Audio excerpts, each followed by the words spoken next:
and everyone has their own characteristic experience that's actually unique. And so if you have a real conversation with someone and they tell you what's unique about their experience, the probability that you can learn something from that is, it's certain that you can. My low IQ clients, God, they taught me so much. It's just all of these things tend to drive better conversations, and it seems as though you're leading that forefront. Two people are having a conversation. This is Cash, and you are at Cash's Conversation Corner. The topic of our conversation today is going to be the infamous interview with Nick Fuentes and JustPearlyThings Pearly.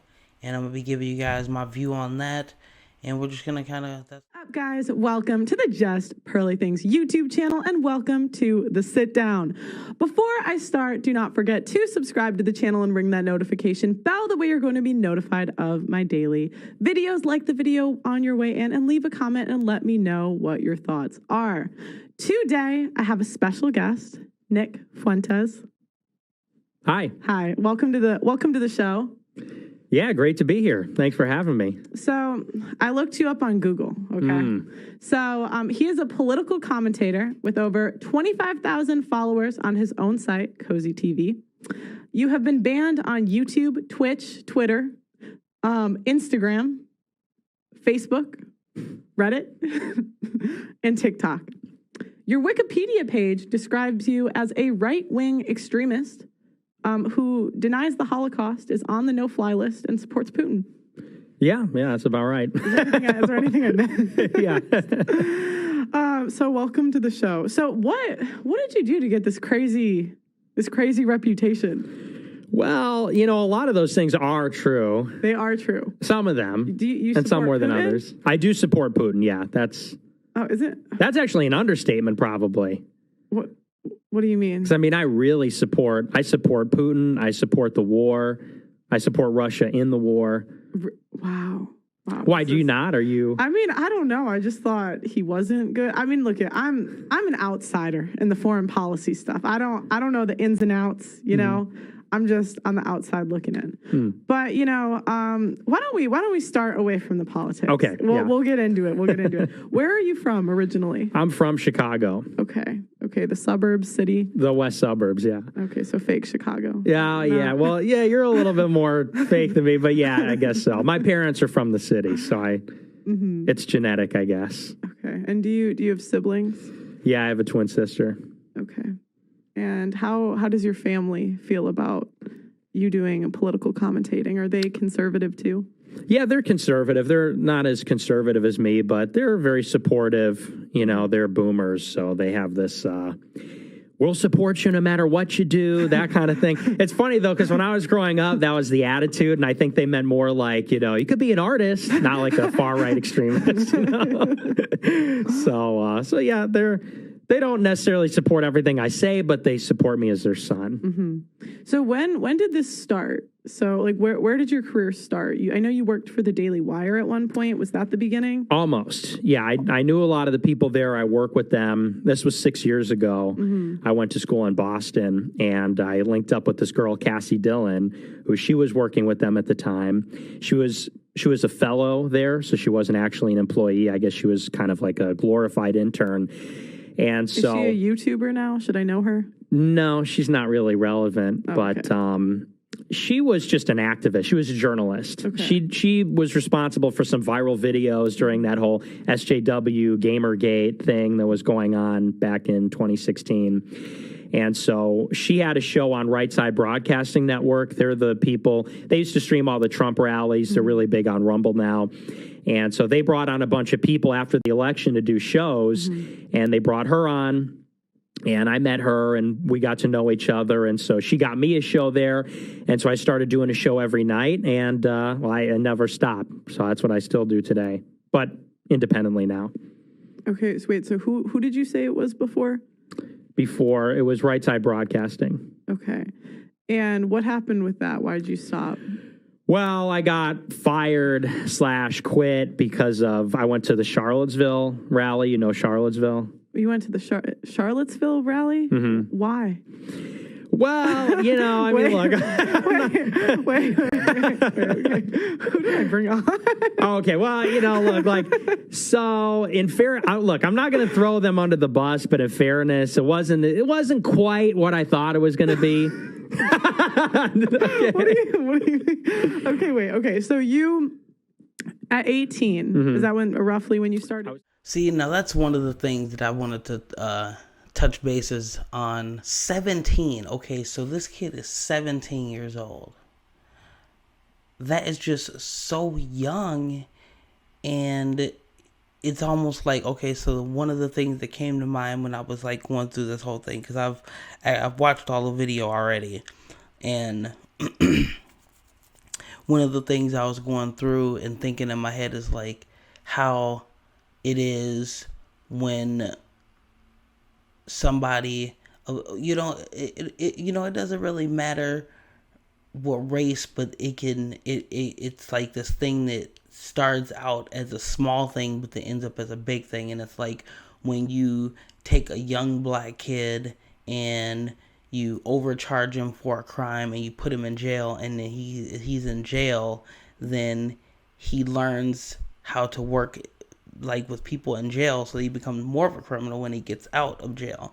So it's like, as you're listening to this kid talk, it's like society put him in jail. It's like at a young age, and when you're young, when you're 15, 16, 17 years old, you're following the crowd. I mean, you could say you're an adult, but when it comes to something so impactful, and people want to talk about how they are manipulated, they can do that on both sides. Like, people can be manipulated of all races to do things to benefit the stereotype, which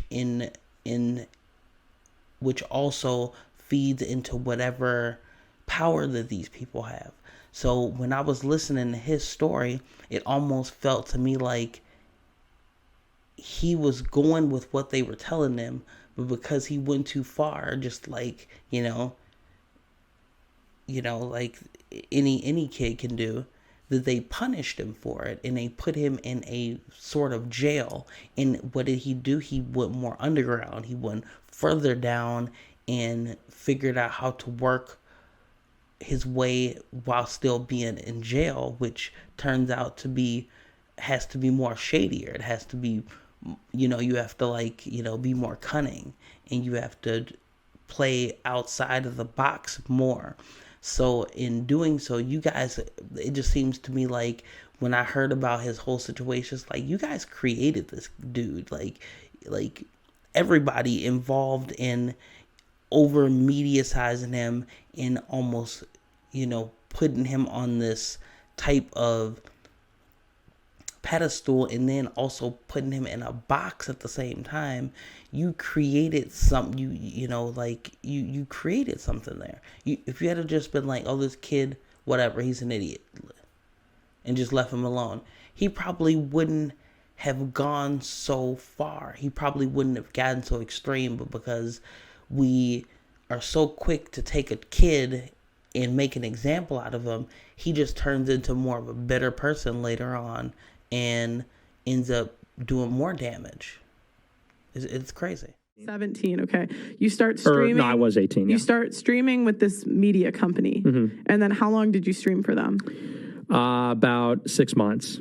Oh, that's it? Mm-hmm. Was it that long ago? Yeah, February 2017 to August. And then you went to the Charlottesville. Why did you go to that? So initially, people had reached out to me in May 2017, and they said, hey, do you want to speak at this rally? And they told me who was going to be there, and it was all these alt-right types. And you put alt-right. They're not actually alt-right. You just said the quotes. Well, because people's understand it. People would consider me alt-right. Okay. But you not? You're not alt-right. I'm not. Okay. Now, that's not to say that I'm not like a far-right person, because I am.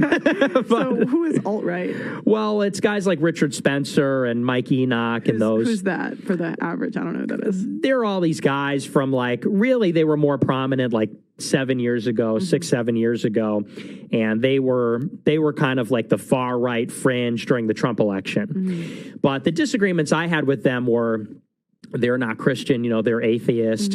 And they had all these other kinds of views about, like, basically they were racist liberals. That's what we, like, a lot of the Christians in the far right scene, we would pejoratively say, you're just a racist liberal, because they were liberal about women, they were liberal about everything. What do you mean when you say they were liberal about women and everything? Like, they were feminists. Like, they believed in equal rights, and they thought that women should work, and they believed that women should participate in politics, as one example. They were in favor of abortion, but they also just happened to be in favor of a white country, having a white country.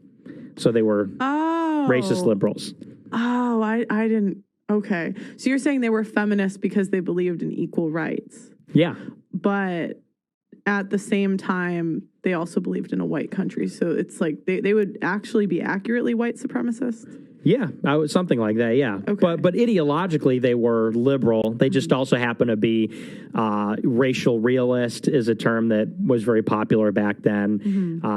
And so anyway, so I saw the list there. That's the reason I put it in scare quotes, because people would call me that, and I understand the differences are very granular, and most people wouldn't really understand that because they're not into it like that. But I never consider myself that. So I took a look at the list, which was like David Duke and Spencer and these types, and I said, yeah, not really interested.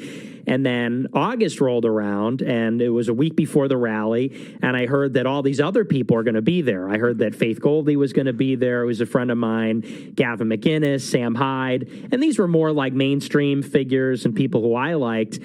So I said, all right, I'll take the trip out there, and the rest. No, I don't even remember. So what happened? Someone died, didn't it? Yeah, this woman died, and there's a lot. It's very contentious what exactly happened there because there was a shooting. Is that what happened? No, she got ran over by a car.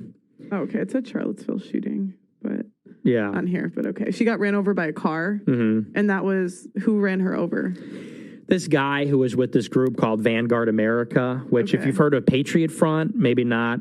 They did a lot of these viral rallies recently, and they're a splinter group from this group called Vanguard America. And Vanguard America, that's who was throwing the event? No, they were like a participant. Oh, they were one of the participants. Yeah, because the rally was technically called Unite the Right. Okay. And so the idea was to bring everybody together. From but like the right. a lot of like unfortunate people showed up who like nobody really likes and ruined it for everybody. Like who? Like the National Socialist Movement and Vanguard America. All right, that's something you have to really like listen to when he's talking about some of these things, like, Vanguard America and the National Socialist Movement. You gotta like keep your eye out for these things. And then I've been saying lately that I think I'm more conservative than liberal, and I still think that. But when I look at like the full picture of everything, I don't think I really care about Democrats or Republicans. I don't think I'm either one. I don't think I care about how the current setup is. But when it comes to like typical like laws and like a typical way of being, just the words conservative and just the word liberal, the meaning behind those things, I am definitely conservative. I'm conservative when I look at the meaning of like the actual meaning of liberal and the actual meaning of conservative. I'm conservative. That's just how I am. So. And these types. And so now, for the record, I wasn't there at the Tiki Torch thing. That's like the famous picture is people with the tiki torches. I wasn't there for that. I got there the morning after. That was the Friday night. Saturday morning was the actual rally. And the purpose of the rally was they were going to rename the park. It was Robert E. Lee Park, and there was a Robert E. Lee statue at UVA. And so they were going to take down the statue, rename the park. And so the protests that converged in Charlottesville typically were about that. So I was there to protest the changing of the name. Also, it was about bringing the right wing together. And so I went there for those reasons and for those people. And then it turned into this big, ugly disaster, because Antifa showed up and there was this big clash. But it was a really bad look for everybody, so RSBN fired me. Oh, and so they fired you because you were there, even if you explained why you were there? Yeah, and here's the thing. I mean, and this is not me like downplaying it. This is just me saying what happened. I was there for like 2 hours. Like there was a Tiki Torch thing on Friday. I got there Saturday morning. By the time I left my hotel, the actual rally had already been dispersed by the cops because the rally goers were fighting with Antifa. There was so much violence, the cops just shut it down. So I left my hotel, and it was basically over by the time I got there. So I really didn't even participate. And that's not to say, I mean, I supported the cause of bringing the right wing together and like protesting the removal of the monument. I didn't like everybody there. I didn't like everything that went on there. But I got blamed for it. I was all over the press. I was in the Chicago Trib, and I was on the Today Show, and I didn't know how the media works, but they kind of propped me up as like, oh, this is like a radicalized white nationalist teenager. And you were 17 at the time, right? Yeah, or 18. Yeah, 18. I was 18. Wow. And wait, so the whole purpose of that was literally just to protest the name changing of the park. Well, that was one of the reasons, and then unite the right. So bring the right, everyone on, all these different groups on the right together. Right. But the problem is there's actual extremists at this movement. Well, I'm an extremist. But there were people that were like, just like, goofball, like skinhead types, and I'm not about that. I mean, I'm a Catholic. I would call myself like a Catholic reactionary or something like that. But you had guys there that had like, NSM is the main one, National Socialist Movement. Their flag is like a swastika flag, and like, so I don't really identify with that scene. So they showed up, and it turned into, the media labeled it like a Nazi rally. But that's not really what it was. So then what happened next in your career? You just started streaming on your own? Yeah, so I basically just started doing the show the next week on my own YouTube channel. And then you never worked for the Daily Wire? No, where's the beef? I'm just trying to figure out where this beef came from with like Daily Wire and Turning Point. Yeah, that doesn't really have a whole lot to do with me. They have beef because Turning Point USA is very aggressive with how they push themselves on the campus. Daily Wire is affiliated with this group called Young America's Foundation, and they fight for market share on the campus, basically, with like the conservative campus scene. So there's some antipathy for that reason, and also they're in competition, basically. So. But I had hung around, like Cassie Dillon was Daily Wire, and I hung out with a few of their writers, this guy Elliot Hamilton, Aaron Bandler, a few others, and they were getting ready to offer me a job because I did some things for them, and they wrote some articles about me. And I kept pushing on the Israel issue. And so they blacklisted me. They cut me off. Then they went out everywhere to Media Matters, which is this left-wing hit piece mill, and they started sending clips from my show and saying, this guy's a Nazi, do hit pieces on him, call my boss, try to get me fired. So tell me the Israel issue, because just for the average person isn't going to know what you're talking about. Sure. And I sure don't, so. Yeah, well, it's really kind of simple. I mean, people don't have to agree with me to see the contradiction that I'm about to explain. So I supported Trump, and I still do, because he's America first, which is really like a non-ideological position. It says, look, this is the American government. The American government is going to represent the American people and not the interests of foreign governments or multinational corporations. We're going to do what's in the best interest of the citizens, not like the rich or some global elite or the United Nations. Pretty straightforward. So here I am, a right-wing college guy, waving the flag, saying, yeah, America first all day. But if you look in conservative media, all they talk about is Israel. And I thought that was very conspicuous. Prager University, Breitbart, Daily Wire, they would have 3 articles that totally made sense to me. Like, here's the case for low taxes. Here's the case for, having kids, not having kids out of wedlock. Here's the case for whatever. And then they'd have an article like, here's why Palestine has to be wiped off the face of the earth. I remember seeing that. a couple years ago, like, because when I first started watching conservative media, but I was always just so confused because, like, the average person, we don't really understand foreign policy. We don't really understand what's going on overseas. Right.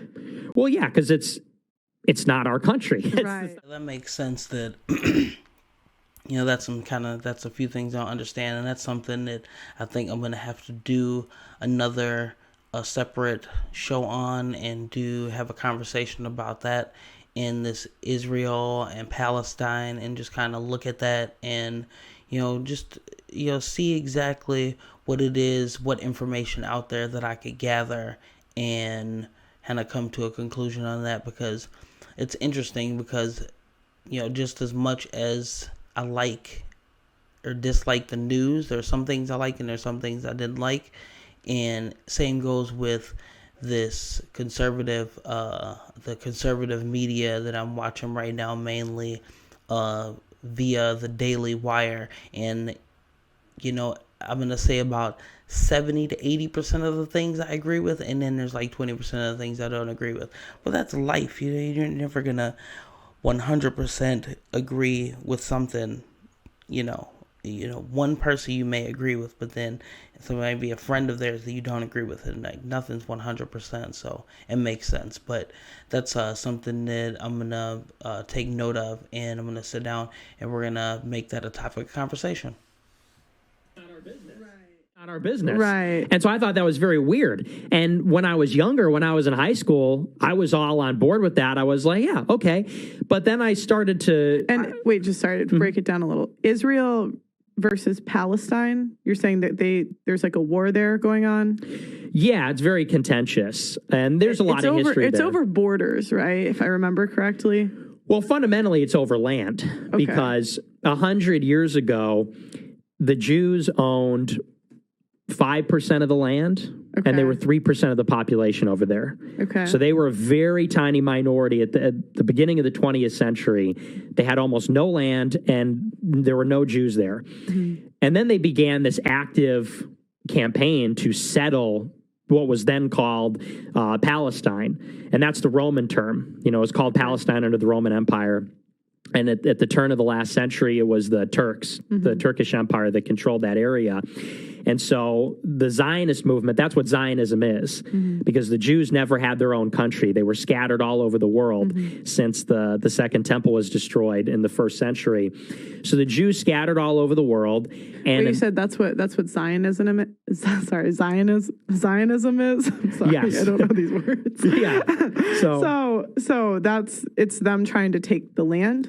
Zionism is, in the late 19th century, they said, hey, like, we want our own country. We want our own country that's just for the Jews. The problem is, well, everything's taken. They looked at the map of the world. Palestine was there first. Right.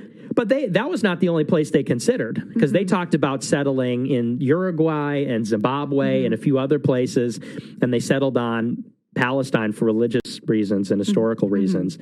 And so they began to settle the land. And so they moved there and they started agitating the Muslim. They actually were terrorists there. A lot of people don't know this. Everybody says Muslims are the terrorists, but it was really the Jews that kind of invented that in the Middle East against the British, against the Americans, against the Muslims. They did bus bombings. They bombed civilian infrastructure, military infrastructure. The Jews did. Okay. The Zionist settlers. Why is the narrative that, because if I remember correctly at the time, the narrative was that Palestine was doing it. Is that untrue? Well, they do it now. Oh, okay. But it's about the power dynamic. Because 100 years ago, the Muslim government was in power, and then it was a British government, and the Jews were in the minority, and they were agitating for their own state. Then they got their state, and they built up a military, and they got all the support from America, and now the Muslim Palestinians are in the minority, and now they use these guerrilla militant terror tactics. So it's really just about the power differential, and that's kind of what But your point of view is that they were there. 100% correct history knowledge. I'm sure there's websites and stuff like that, but so many people like to troll and cap on information. You got to be really careful where you're getting your information from, and really, you got to think about it like that makes sense as well, and also look at multiple sources. But yeah, that's something that I really need to get into, is learning a lot more about history and the history of the world and how a lot of these countries were developed and stuff like that. It's very important, and he's on top of that. He knows a lot more about all that stuff than I do, so I can only sit back and listen, and then later on look up some of this stuff and give you my view on that.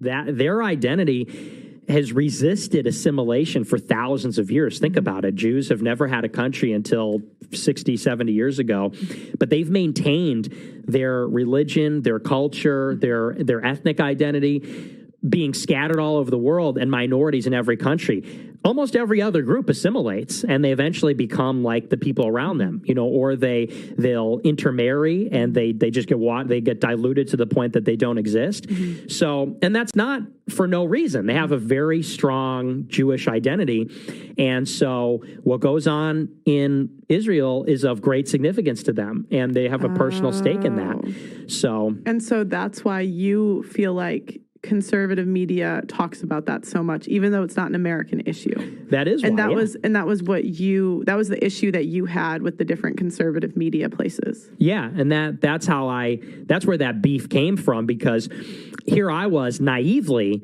hearing the rhetoric and the branding, which was America first. And I said, yeah, America first. And then I said, well, okay, America first. Well, I don't see how Israel fits into that. And then they said, whoa, yo, you're asking too many questions. Literally. They were like, you can't ask that anymore. I'm like, well, why not? And specifically because... Did they say that actually, like word for word? Literally. Wow, really? Yeah. Who said it? This guy, Elliot Hamilton, who worked for them. Elliot Hamilton. And he's Jewish. I feel like, have I heard that name before? Is he on Twitter? No. Well, maybe.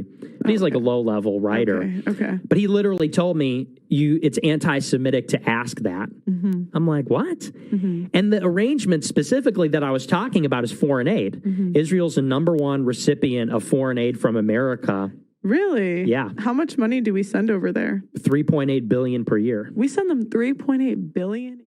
We send Israel $3 billion? That's weird, and nobody thinks that's weird. A year? How long have we been doing it? Wow. Okay. Well, we'll have a conversation about that. Yeah, wow. And here's the thing. That's a high number. They've been the number one recipient since 1978. Mm-hmm. You know who the next highest recipient is? Egypt. Egypt is the second highest recipient because we basically bought them out. Egypt was going to war against Israel for decades until we started paying them basically to not do that. Really? Yeah. And would the conservatives say that's not true? What would they say? Their rebuttal would be that, well, we give them so much aid because they're our closest ally and they do so much for us. But the fact of the matter is that there exists an extremely influential lobby in America that lobbies American politicians to support that foreign aid. Mm-hmm. It doesn't have anything to do... In other words, we don't give Israel that money like because it makes sense for us, or Egypt for that matter. We give them that money because politicians are paid and influenced by a foreign interest lobby to pass those policies. But could you explain that more? I'm sorry. Sure, yeah. So in other words, like, if I'm an American saying, where should we send our money? Mm-hmm. I would probably send it to, I don't know, like the poorest countries in the world. Mm-hmm. Like that would be a place to start. Where is it? Like sub-Saharan Africa. Do you think we should send any money overseas? I think it's part of me says no, like we should rebuild our own country first. Another part of me says that's part of foreign policy. Like there is a benefit sometimes for giving foreign aid. Because look at what China's doing. Mm. China is spending a lot of money in Africa to build up these countries so they can harness the raw materials in Africa because they have all the rare earth minerals that we now need for like phones and computers and things. So China's spending it very wisely, and they're building up infrastructure. They're building ports, highways, bridges. Where are they doing that in Africa? Well, they're doing it in like the Congo. Oh, The okay. Congo is a very resource-rich country. They're doing it in West Africa. But the idea is that there's something in it for them, and you feel like in Egypt and in Israel. Sorry. In Egypt. So you feel like in Egypt and Israel, there's nothing in it for us. No, there isn't. And so you're not necessarily against sending foreign aid. You're just against sending foreign aid for interests that aren't ours. And these interests seem to be for the Jews. Is that right? Exactly. Yeah, Okay. exactly. In other words, it's if you're an American and you're going to lay out, should we send money? Where should we send it? How much? If you were doing that with our interest in mind, you wouldn't send it to Israel and Egypt first. Right. The reason it's sent there is because there are very influential groups that lean on politicians, and the politicians make the decisions about where to send the money. Because there's like a group, here's a good example. There's a group called AIPAC, American Israel Public Affairs Committee. And their job is to lobby for foreign aid and for things like that. Every president speaks at their conference. The congressional leadership of both parties speaks there. 2/3 of the congressmen speak there. And that would be like if there was a group lobbying for China that said like we support the People's Republic of China. We want America to do everything for China. And like imagine if all the politicians spoke there. You'd be like, oh, like the government's owned by China. Oh, and so you think that the government's owned by Israel and Egypt? Yeah, not necessarily Egypt, but yeah, Israel. How would that even work?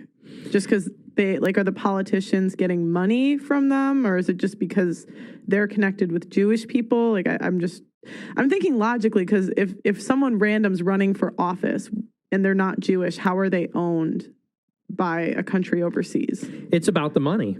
So they're just getting paid. They're getting paid, and here's the thing: if they don't go along with it, there's all kinds of consequences. Like often, what will happen is if somebody goes against the interest, the easiest way to get them out of office is to pour a ton of money into a primary challenger. So if I'm like a Republican and I say, you know what, like no more foreign aid, the Republican Party and like these influential Zionist groups will fund a Republican to challenge me in the next election for the Republican nomination. And often, that person will win because money in local races and like, or not local races, but, in congressional races, it goes a long way. So they'll do that. The other thing they'll do is hit you in the media. Like, look at what happened with Ye recently. He made those comments and like Adidas pulled their deal with him. Why would they do that? They just lost this year. They're on track to lose $750 million because they don't have Yeezy. Why would a company give up $750 million? People didn't stop buying Yeezys because of the comments. They did it because the ADL went after Adidas. The ADL, and that's the organization you said earlier? This is a different one. Oh, this is a different organization? What's that stand for? Anti-Defamation League. And the defamation is what's the Anti-Defamation League? So they came around 100 years ago because this Jewish guy was accused of raping a little girl, and which he did, by the way. His name was Leo Frank. And if you look into it, it's, if you look into the details, which we don't have to get too into it, he did do it. That's neither here nor there. But this group formed to say we will not... Jews thought that he was being victimized because he was Jewish, that he got blamed for being Jewish. Oh, and so that organization was started to stop defamation. The defamation of the Jewish people specifically. Oh, and so they went after Adidas?